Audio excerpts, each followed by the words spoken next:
오늘도 주님의 사랑과 은총이 함께 하시기를 간절히 소망합니다. 네, 하나의 이야기를 하면서 시작하려고 하는데요. 한 3주 전의 이야기입니다. 청년부 수련회를 준비하다가 이제 여러 가지 일로 인해 가지고 마음이 굉장히 복잡한 상태에 있었습니다. 그래서 이제 고민이 막 생겨가지고 이걸 어떻게 해야 되나 하는 뭐 청년부 일도 있었고 그리고 개인적인 일도 있어서 이걸 이제 교회에서 나름 저랑 가장 가까이에 있는 부목사님에게 찾아갔습니다. 그래서 저는 즉시 일어나서 옆 책상에 계신 부목사님을 찾아갔습니다. 이렇게 말했죠. 목사님 요즘에 고민이 너무 많습니다 하면서 이 고민에 대해서 한 10분 동안 이제 주저리 이야기를 했습니다. 그래서 막 요즘에 정신이 없다, 뭘 해야 될지 모르겠다, 설교가 잘 안 써진다, 뭐 이런 이런 이야기들을 막 얘기를 했었어요.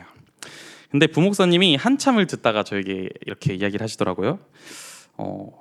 성경 읽어, 기도해. 너 설교 쓸 때 아니면 성경 안 읽지? 이렇게 말씀을 하시는 겁니다. 그래가지고 뭔가 여기에 대해서 설교 안 쓸 때 성경 안 읽냐고 하는 얘기에 저 성경 읽는데요? 라고 말하면 뭔가 싸우는 것 같은 느낌이잖아요. 그래가지고 느낌이 이상해가지고 그냥 자리로 돌아가서 이제 성경 읽으러 가겠습니다 하고 가서 성경을 읽었습니다. 그렇게 돼서 제가 성경을 읽기 시작하는데 이게 진짜 막상 펴니까 집중해서 읽기가 쉽지가 않더라고요. 되게 오랜만에 이제 보게 된 느낌이어가지고 그래서 이게 어떤 느낌이면 제 목사님 한 얘기랑 좀 느낌이 비슷해요. 혹시 여러분 직업병이라고 하십니까? 이제 일하면서 막 생기는 뭐 몸에 아픈 거 이런 거 말고 일하면서 생기는 습관들, 행동들이나 말투들 이런 거 있잖아요. 예를 들어 가지고 이제 군인들이 휴가 나오면은 말투가 그렇습니까? 갑자기 집에 올 때 평소에 안 하던 인사를 막 하고 나갈 때 다녀오겠습니다 이러고 편히 주무십시오, 식사 맛있게 하십시오, 뭐 이런 단어들을 막 쓰잖아요. 그런 것처럼 이렇게 다들 이제 직업병이 하나씩 있는 것 같아요. 그래서 막 식당에서 일하시던 분들, 그분들 이제 항상 식사하시면은 자리를 치우는 습관을 가지고 계시는 분들이 있고요. 그리고 이제 서비스업에 오래 종사하다 보면은 이제 인사를 이제 감사합니다, 안녕히 가세요를 너무 많이 하다 보니까 어느 자리에서나 이제 갈 때 감사합니다, 안녕히 가세요 이렇게 이야기하는 사람들이 있어요.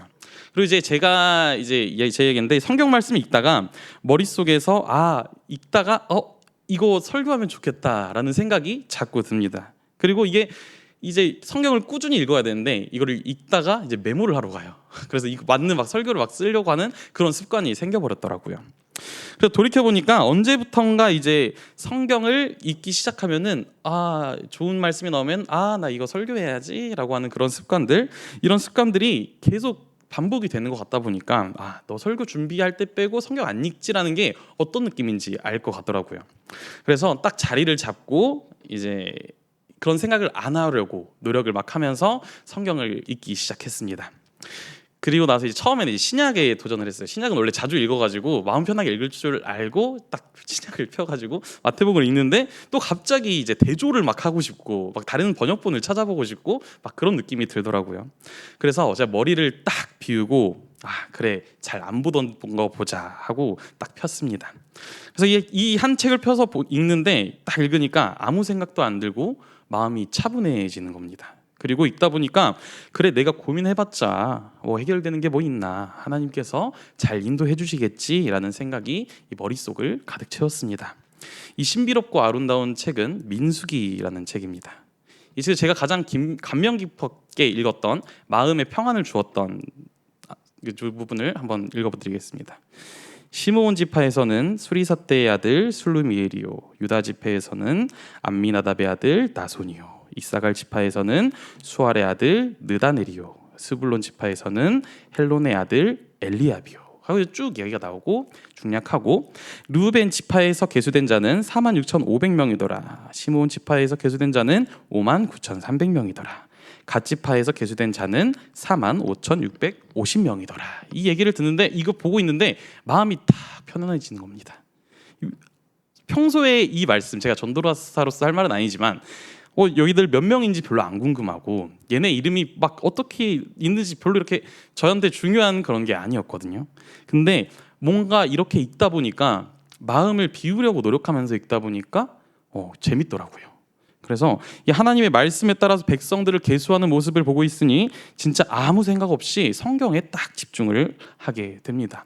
그래서 6장에 또 민수기 6장에 가면 또 너무 유명한 말씀이 나옵니다. 여호와는 내게 복을 주시고 너를 지키시기를 원하며 그의 얼굴을 내게 비추사 은혜 베푸시기를 원하며 그 얼굴을 내게로 향하여 드사 평강 주시기를 원하노라. 아멘. 이 말씀이 나오는 겁니다. 또 이거 보니까 마음이 또 딱 흔들리기 시작합니다. 그러다가 이제 다시 다 잡고 다시 읽었습니다. 그러니 다시 또 읽다 보니까 갑자기 소숫자를 세더니 이제 소를 제물로 바치는 이야기, 희생제물과 화목제물 이야기, 이런 이야기가 쭉 나오더라고요. 다시 마음이 평안해지는 것을 느낍니다. 그러고 나서 이제 민수기의 이야기, 우리 다 아는 이야기들이 쭉쭉 나오잖아요. 뭐 모세의 이야기가 시작돼서 구름 기둥 아래에 이제 상막을 짓는 이야기도 나오고, 그리고 이제 하나님의 나팔로 전진하는 이야기, 그리고 만나와 메추라기, 여호수아의 갈렙 가나안 땅 이야기, 뭐 이런 기타 등등 이야기들이 쭉쭉 나오고 나서 그렇게 해서 민수기의 주제는 하나님의 인도하심과 지키심 정도로 마무리해 보겠습니다라고 이렇게 마음에 딱 평화가 오고 일어나서 이제 민수기의 마지막 절이 딱 저에게 다가왔습니다. 36장 10절 13절의 말씀입니다. 이는 여리고 맞은편 요단가 모압 평지에서 여호와께서 모세를 통하여 이스라엘 자손에게 명령하신 계명과 규례니라. 아멘 하고 마무리가 됩니다. 여러분, 이 마지막 말씀 여러분이 읽었을 때 마음에 감동이 오나요? 그렇게 감동이 올 만한 이야기는 아니잖아요. 이스라엘 자손의 명령하신 계명과 규례니라 하고 끝나니까요. 그런데 저도 다시 읽었을 때는 그때는 제가 마지막을 딱 읽었을 때 짠한 느낌이 나는 겁니다. 모세에게 짠한 게 아니라 그냥 마음이 짠한 느낌이 들더라고요.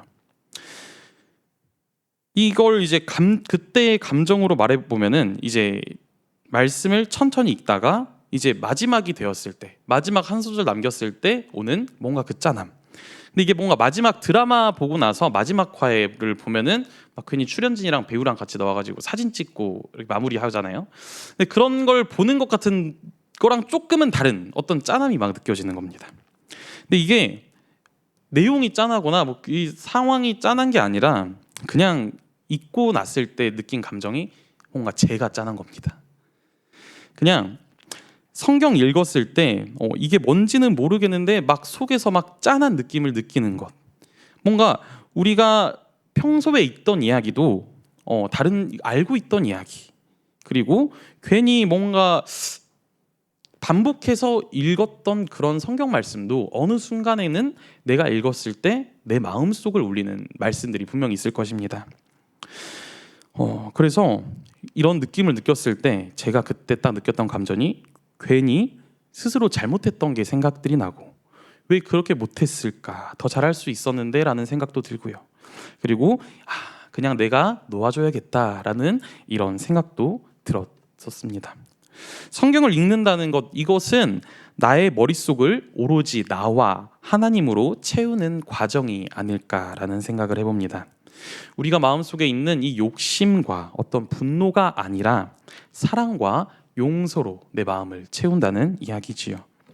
제가 좋아하는 말이 있습니다. 그 기분이 저기압일 때는 고기 앞으로 가라라는 그런 이야기인데요. 그 기분이 저기압일 때 정답은 이 고기 앞에 가서 이제 고기를 먹는 게 아니라, 기분이 안 좋을 때는 성경 앞으로 가서 성경을 읽어야겠다라는 생각을 많이 해봤습니다. 이렇게 성경 앞으로 나아갈 때 나를 지키시는 하나님이 어느샌가 여러분과 함께 하고 있을 줄로 믿습니다. 우리 모두가 말씀을 사모하는 모두가 되기를 간절히 소망합니다. 네, 지금까지 서론이었는데 서론이 너무 길었죠. 네, 이제 시작합니다. 네, 오늘의 말씀은 한 편의 시로 여러분과 함께 이야기를 해보려고 합니다. 한 편의 시라 함은 하나님을 찬양하고 또는 감사하고 하나님께 원망도 하고 하나님께 지혜를 구하는 어떤 아름다운 그 책, 바로 시편을 말합니다. 이 시편이란 책은 굉장히 아름답고 놀라운 책이기도 합니다. 근데 그만큼 이 시편을 나누다 보면은 굉장히 복잡한 그런 책이더라고요. 그래서 제가 엄청 간단하게 요약을 했습니다. 시편은 총 5권으로 되어 있습니다. 여기에서 5권이 이제 율법서라고 하는데, 이제 토라라고 하는데 모세오경, 창출 레빈신 이렇게 5가지 책과 함께 어떤 계보를 같이 하게 됩니다. 그래서 총 5권으로 나누어지게 되고요. 그리고 내용에 따라서 다시 찬양시, 탄원시, 감사시, 지혜시, 제왕시 등등 뭐 여러 가지 시가 있는데 그렇게 주제별로 이제 나누어집니다. 그 중에서 오늘의 말씀은 제1권의 서론을 담당하고 있고 제왕시이자 즉위시 혹은 예언시이며 편집식에 따라서 다윗이 썼다라고 할 수도 있는 그런 책의 이야기로 볼 수 있습니다. 그래서 마음 편하게 생각했을 때는 다윗이 썼을 수도 있고 안 썼을 수도 있다. 그런데 이 책은 왕이 즉위할 때 그때 불렀던 그 시다가 오늘의 이 포인트입니다. 이제 조금 전 읽었던 이 시의 이야기, 방금 우리 함께 나눴던 성경 봉독했던 이 시의 이야기를 함께 나누어 보겠습니다. 세상에는 수많은 왕이 있었습니다. 힘과 권위로서 왕의 자리에 등극하게 되는 것을 우리는 왕의 즉위라고 이야기를 합니다. 그리고 그 왕이 즉위하는 행사를 가리키는 것이 바로 왕의 즉위식이라고 부릅니다. 한 나라에서 힘과 권위로서 가장 큰 권력을 갖게 되는 행사인 왕의 즉위식. 어느 시대에든 왕의 즉위식에는 주변 국가의 축하도 있는 반면에 위협 또한 있었습니다.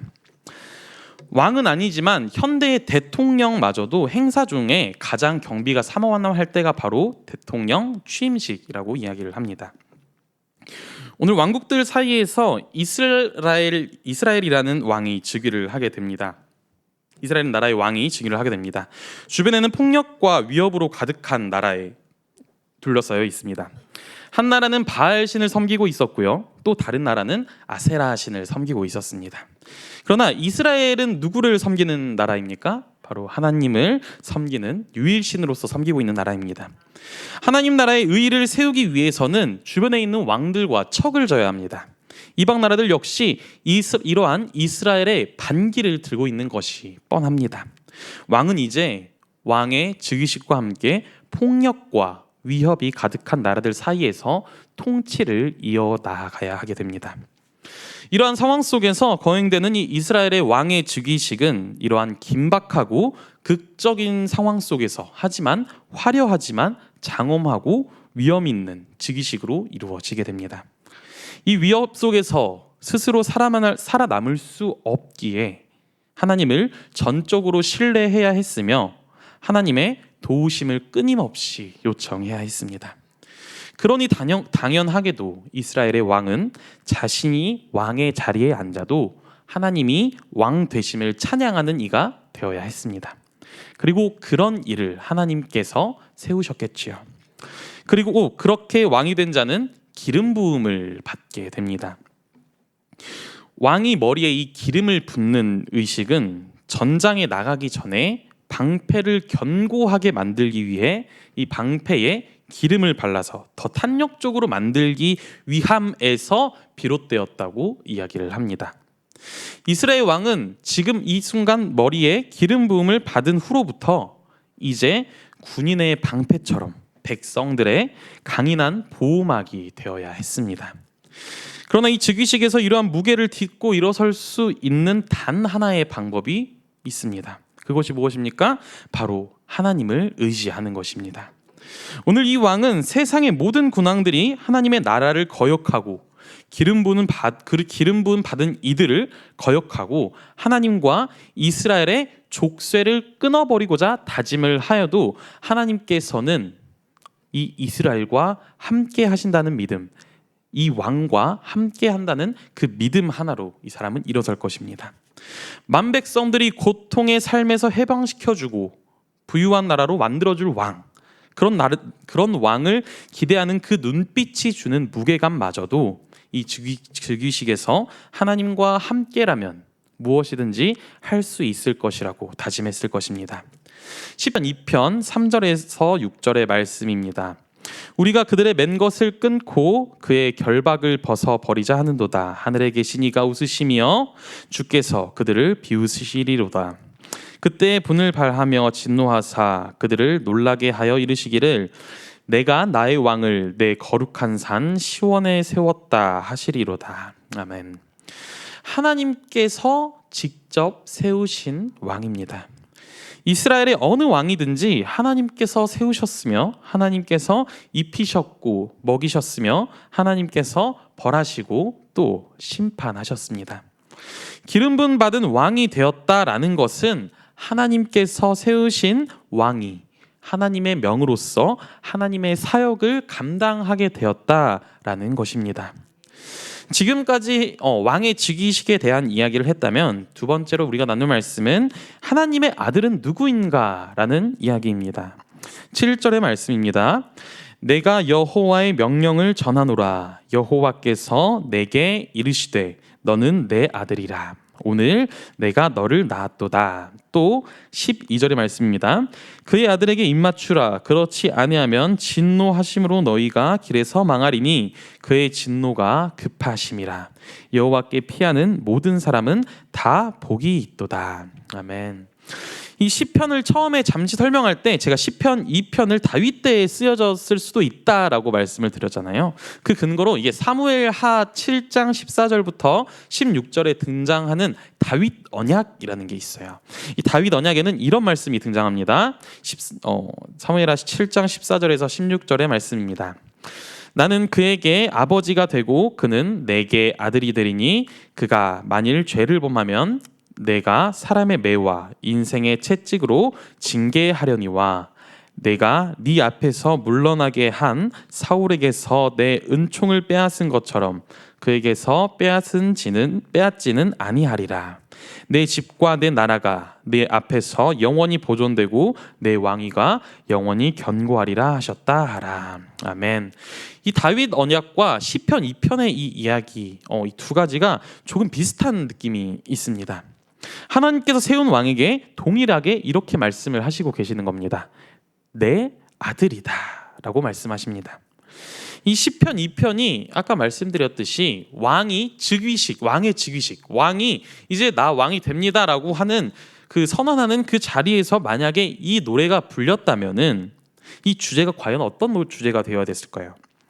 첫 번째는 이스라엘의 진정한 왕은 누구인가라는 노래가 불러지면 좋을 거고요. 그리고 이 열방을 통치할 이 온 세계의 통치자는 누가 될 것인가 이런 이야기를 해도 굉장히 뜻깊은 노래가 되겠죠. 그래서 이 두 가지의 이야기를 누군가가 물어봤을 때 오늘 시편 2편 기자는 이렇게 얘기를 합니다. 바로 이스라엘의 진정한 왕은 하나님의 아들이다. 그리고 또 열방을 통치할 만왕의 왕은 바로 하나님이다 라고 말하고 있는 겁니다. 시편 2편에서 가장 중요한 것은 결국 만왕의 왕은 누구이며 왕의 즉위식은 또 어떻게 될 것이며 그를 비방하고 그를 끌어내리려 하는 자들은 또 어떻게 될 것인가 라는 것입니다. 그렇다면 진정한 왕이 될 인물, 만왕의 왕이신 하나님의 통치를 이어받을 하나님의 아들이 누구인가 라는 질문이 중요합니다. 그러나 하나님의 아들은 바로 누군가라는 질문에 대해서는 시편 기자는 대답을 해주지 않습니다. 그렇다면 우리가 이 하나님의 아들이 누구인지 우리가 알아봐야 할 것입니다. 첫 번째 대상, 아까 말했듯이 바로 다윗입니다. 하나님께서는 다윗에게 언약을 주셨습니다. 또한 푸른 초장에 누이셨고 쉴만한 물가로 인도하셨습니다. 그리고 하나님 의지하여 다니는 그 어느 곳에서도 두려움이 없게 만드셨고 하나님께서 다윗에게 기름을 붓자 다윗은 이렇게 말합니다. 주님, 나의 잔이 넘치나이다 라고 대답합니다. 이렇듯 다윗은 충분히 충실했고 하나님께서도 사랑이었던 한 왕이라고 이야기할 수 있습니다. 그리고 두 번째는 이스라엘의 왕들입니다. 이스라엘의 왕들은 다른 나라들이 이제 왕이 되면은 보통 나라들인 그 당시 나라들이 왕이 되면 신이 되었어요. 보통 신이 되었거나 신의 아들이 되었어요. 그거랑 똑같이 이스라엘에서도 하나님의 아들이 왕이다라는 어떤 그런 문화가 있었던 것 같습니다. 그래서 이런 것과 비슷하게 이제 이스라엘 왕 또한 하나님의 아들이 됨으로써 왕권을 인정받았고 이 문자적으로 해석했을 때 정말 이제 문자적으로만 해석했을 때는 하나님의 아들이 된 이스라엘 왕이 바로 지금 여기서 나오는 하나님의 아들 정도로 이야기가 되는 올바른 해석이라고 볼 수 있습니다. 그러나 문자적으로 이렇게 해석이 된다고 해도 사실 꿈보다 해몽이라는 말이 있지 않겠습니까? 오늘 말씀을 들으면서 여러분 이 다윗 외에 생각나는 인물이 혹시 있었습니까? 네, 혹시 왕의 즉위식을 이야기할 때, 기름 부음 받은 자를 이야기할 때, 그리고 하나님의 아들이라고 이야기할 때 분명 생각나는 인물이 한 명씩 머릿속에 있을 것입니다. 네, 바로 예수 그리스도입니다. 왕의 즉위식은 나귀를 타고 오신 예수 그리스도의 이스라엘 입성을 생각하게 하기도 합니다. 그리고 진정한 승리이신 부활을 떠올렸을 때 그를 믿지 못했던 제자들마저도 생각나게 합니다. 그리고 기름 부음 받은 자들은 말할 것도 없습니다. 우리가 예수 그리스도라고 부르는 것, 여기서 그리스도가 뭡니까? 기름 부음 받은 자라는 뜻입니다. 마지막으로 하나님의 아들입니다. 다윗의 혈통으로부터 하나님의 끊임없는 통치의 적통성을 위하여 예수 그리스도의 몸으로 하나님께서 성육신한 사건을 우리는 예수님께서 이 땅에 오신 것을 우리가 그렇게 이야기를 하고 있습니다. 또한 마태복음 3장 7절에는 이렇게 말씀을 하십니다. 하늘로부터 소리가 있어 말씀하시되 이는 내 사랑하는 아들이요 내 기뻐하는 자라 하시니라 라고 합니다. 그리고 더 한 가지 마지막으로 조금 흥미로운 이야기가 있습니다. 하나님의 아들이 바로 그리스도인이라는 것입니다. 여러분, 그 하나님의 백성 말고 여러분을 뭐라고 부릅니까? 하나님의 자녀라고 부르지 않습니까? 여러 번 말씀드렸는데 저희 교회에 있는 성직자는 총 몇 명일까요, 여러분? 몇 명일까요, 성직자는? 3명? 네, 사실 3명이라고 알고 계실 수 있지만 사실 이제 정통 교리와 우리가 알고 있는 어떤 기독교에 사는 이야기는 여러분 모두가 성직자입니다. 여러분은 성도라고 부르지 않습니까? 네, 여러분이 모두 성직자라고 우리 교회에서는 이야기를 하고 있습니다. 우리가 하나님을 주로 고백하고 예수 그리스도를 우리의 구원자 되심을 고백할 때 우리는 하나님의 자녀로 살아가게 됩니다. 예수 그리스도를 주로 고백하는 여러분을 뭐라고 부릅니까? 바로 성도라고 부르고 있습니다. 성도는 바로 거룩한 사람을 뜻하는 단어입니다. 성도들이 직분에 따라 자기의 역할을 하고 그리스도를 전하면 그게 무엇입니까? 바로 성직자라는 것입니다. 이것을 제사장이라고 이야기를 하고요. 그래서 만인 제사장이라고 이야기를 하고 있습니다. 그 의미는 여러분 한 명 한 명이 바로 제사장이며 기름 부은 백성이라는 말입니다. 하나님께서는 당신의 자녀들을 통해서 그의 뜻대로 세상을 통치하시기를 원하십니다. 그 세상이 바깥 세상이든 아니면 안 세상이든 아니면 혹은 저 너머에 있는 세상이든 하나님께서는 당신의 자녀로서 세상을 다스리십니다. 예수 그리스도를 통해서 하나님 나라의 모습을 우리에게 보여주셨다면 예수 그리스도를 따르는 우리는 그 모습을 본받아서 우리의 삶을 통하여 하나님의 나라를 세상 사람들에게 보여줘야 합니다. 여러분 한 명 한 명의 모습은 그리스도인들이 아닌 사람들, 비신자들에게는 천국의 모습이라고 볼 수도 있습니다.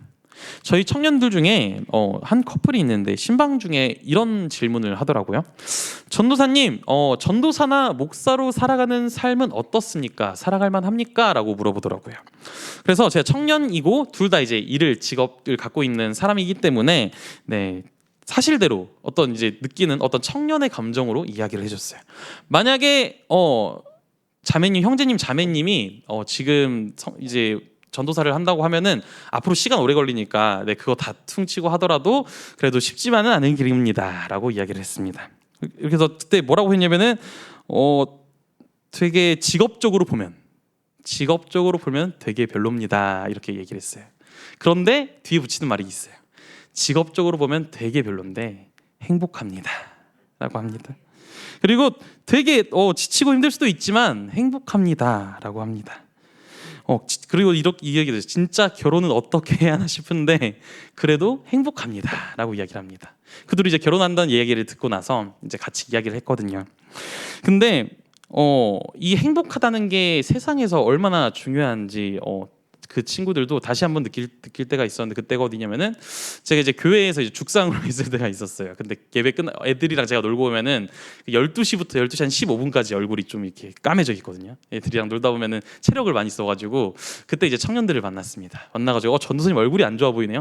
아니요, 행복한데요. 라고 이렇게 얘기하니까 그게 행복이군요. 이렇게 얘기하고 가더라고요. 근데 이 행복이라는 게 정말 그 죽상인 얼굴에서도 행복한데요? 라는 말이 나오는 게 얼마나 큰 행복인지 모르겠습니다. 교역자들이야 사실 이제 교회 이제 배 풀칠을 하고 결혼식에 꽃 하나 더 놓고 나중에 뭐 장례식 부모님 장례식에 화환 하나 더 놓으면 감사하지 뭐 돈을 많이 벌어서 내가 부자가 돼야겠다라는 생각을 안 하지 않습니까? 그렇기 때문에 오히려 우리는 행복에 가까운 사람, 교역자들은 행복자에 가까운 사람이라고 이야기를 할 수 있습니다. 그런데 이 행복 이게 세상 속에서 살아가다 보면은 자녀도 키우시는 분들도 있으시고 다 키우셨겠지만 다들 다 고충이 있을 겁니다. 어느 정도 주머니에 그 비상용 이제 총알은 있어야 되고 뭔가 이런 분명히 있을 텐데 우리가 이거를 쟁취하고 우리가 나중에 쓸 것을 이제 모아놓고 곳간을 좀 쌓으려면은 세상에서 행복하기만은 하기가 조금 어렵습니다. 참 쉽지만은 않은 일일 수 있습니다. 그런데 행복은 생각보다 가까이 있다는 것을 제가 한번 보고 왔습니다. 그것이 어떤 것이냐? 그저 하나님 나라를 살아내면 된다는 겁니다. 제가 이제 하나님 나라를 살아내는 사람들을 보고 왔습니다. 이게 어디서 봤냐면은 작년에 장례식장에서 보고 왔어요.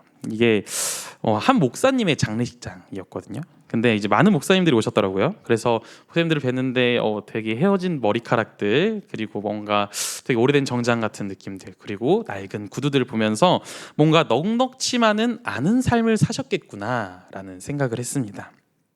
근데 목사님들께서 제가 봤을 때 되게 행복해 보이는 얼굴을 하고 생동감을 있는 모습으로 서로를 바라보고 이제 있고 정말로 이제 장례식장에서 그 즐거운 모습으로 함께 계시는 것을 보았습니다. 그래서 저 스스로 이렇게 생각했습니다. 저 사람들은 하나님 나라를 소망하는 사람들이구나. 그 사람들은 저렇게 생기가 있구나라는 생각을 해봤습니다. 근데 여러분 사실 우리가 주머니에 뭔가를 채우려고 해서 그렇지 사실 여러분과 그 목사님들 다를 게 없습니다. 모두 하나님 나라의 직분을 맡은 성직자입니다. 행복해야 합니다. 여러분은 행복할 수밖에 없는 삶을 살아가고 계시는 겁니다.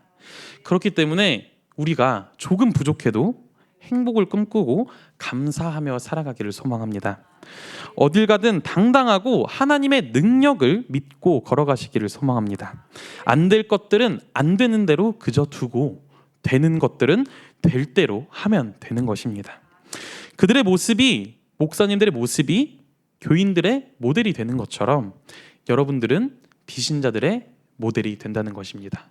여러분이 얼마나 행복하냐, 얼마나 행복하게 살아가냐에 따라서 예수를 믿지 않는 사람들은 예수의 나라, 하나님의 나라를 얼마나 행복하게 생각하느냐가 달려 있다는 것입니다. 이스라엘을 지키시고 벌하시고 칭찬하시고 복 주시는 이는 바로 하나님이십니다. 그 이스라엘을 지키던 하나님은 다윗의 아버지이며 이스라엘 왕들의 아버지셨고 예수 그리스도의 아버지이시고 저와 여러분의 아버지이십니다. 하나님은 우리와 함께 하시며 우리를 이끄십니다. 나의 욕심이 하나님보다 앞에 선다면 우리는 길을 잃을 수밖에 없습니다. 그러나 하나님을 뒤따라 걸어간다면 무엇이 두렵겠습니까? 인간은 기본적으로 이 삶의 전반적인 부분에서 고통을 느끼며 살아갑니다. 삶과 죽음의 경계, 언젠가는 죽음을 맞이할 한계가 있는 생물, 그냥 그런 죽음을 맞이한다는 것에서 벗어날 수가 없는 존재가 바로 인간이라는 것입니다. 괴로움과 외로움이 자신의 삶을 짓누를 때마다 기댈 곳 하나 없이 어둠을 맞이해야 된다는 것, 설령 기댈 곳이 있다고 해도 그마저 사라질 것들에 의존한다는 것이 얼마나 고통스러운 일입니까? 그러나 이 길을 해결해 주시는 이가 있습니다. 그가 바로 하나님이십니다. 우리의 생각과 지식과 논리로서 만들어낸 그냥 단 하나의 우상이나 신이나 어떤 기술이 아니라 스스로 우리에게 그냥 성경책 읽고 그냥 사람들 숫자 세는 것만 잊고 있어도 마음에 평안을 주시고 마음에 변화를 일으키시는, 우리의 마음 속에서 아무것도 뭘 하려고 하지 않아도 우리의 마음 속에서 스스로 알 수 있게 마음속에 자꾸 음성을 들려주시는 이가 바로 우리 하나님입니다. 우리가 이 하나님과 함께 한다면 더 이상 우리에게 두려움은 사라지고 하나님의 사랑을 이해하게 될 것입니다. 오늘 말씀 7절은 다시 한번 살펴보면 오늘 내가 너를 낳았도다 라고 말씀하고 계십니다. 여기서 오늘이 언제입니까? 하나님께서 말씀하신 오늘, 하나님의 오늘은 언제일까요? 하나님께서는 시간이 어떻게 하나님의 어제는 우리의 어제고 하나님의 내일은 우리의 내일일까요? 하나님의 그 광대한 애는 오늘과 내일 그리고 현재와 미래가 없다고 이야기를 합니다. 그렇기에 여기서 오늘이라고 말씀하신 것은 하나님께서 시간과 장소의 제약 없이 영원한 우리가 살아가는 이 오늘날 속에서 그리스도의 몸된 교회와 우리들을 지키시고 사랑하시고 돌보시고 계신다는 이야기를 하고 있다는 것입니다. 그 요한계시록 19장에는 어린 양의 혼인잔치 이야기가 나옵니다. 19장 5절의 말씀입니다. 보좌에서 음성이 나서 이르시되 하나님의 종들 곧 그를 경외하는 너희들아 작은 자나 큰 자나 다 우리 하나님께 찬송하라 하더라. 또 내가 들으니 허다한 무리의 음성과도 같고 많은 물소리와도 같고 큰 우레소리와도 같은 소리로 이르되 할렐루야 주 우리 하나님 곧 전능하시니가 통치하리로다. 아멘. 하나님께서는 우리를 영원한 잔치에 초대하셨습니다. 그러나 그 큰 잔치, 하나님의 영원한 잔치에 큰 자, 작은 자가 있겠습니까? 하나님을 우러러보는 하나님의 백성들만이 있을 뿐입니다. 만약 이 말씀을 보고 나서 우리가 마음속에 근심이 생겼을 때, 그리고 누군가가 싫어졌을 때 저는 딱 이걸 읽고 이렇게 생각하면 좋겠다라고 생각했습니다. 이게 뭐냐면 누가 자꾸 여러분을 화나게 만들면은 그 사람에게 지금 말하지 말고 천국 가서 복수해야겠다라고 생각을 하는 겁니다. 얼마나 사랑스럽습니까? 싫어하는 일을 천국에 가서 복수하려면은 이 싫어하는 이가 천국에 가야 되지 않겠습니까? 이 싫어하는 사람 천국 보내려면은 회개하라고 기도해줘야 된다는 겁니다. 그러면은 우리가 함께 기도하며 나아갈 때 이 사람도 천국 가고 나도 천국 가서 하나님 나라 가서 신나게 복수할 수 있지 않겠습니까?